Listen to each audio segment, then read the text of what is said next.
They were along interstates, highways, and city roads. Vehicles left behind after sliding off the road or getting stuck in the snow. Some of those cars have yet to be claimed. WDRB's Dalton Godby found out what happens to them now.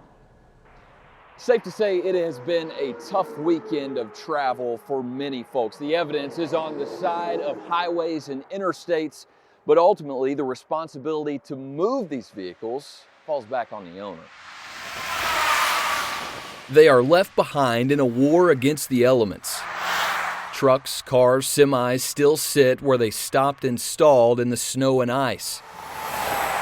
The minute the snowflakes came down, we hit the roads with our full contingent of forces. The Kentucky Transportation Cabinet had crews working around the clock and still has trucks out trying to keep the roads as safe as possible. You had flash freezing, and it really made our jobs more challenging. But frigid temperatures stood in the way of solutions, and some drivers that had to be out had to leave their vehicles behind.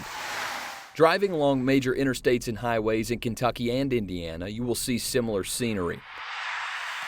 A semi in the median, a truck left on the shoulder, another tractor trailer in the woods.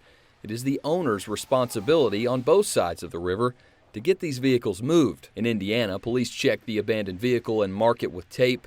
It will be towed after 24 hours. From that time, we count off 24 hours. At the end of that, if the vehicle's still there, then we'll go back and call in a tow agency to remove that vehicle. In Kentucky, a vehicle is considered abandoned if left for 3 days. Then state police order a tow. However, in both states, depending on the conditions and manpower, the cars may be stuck for a while. But at any time, the owner can get it privately towed themselves. Doesn't mean we're going to right then and there.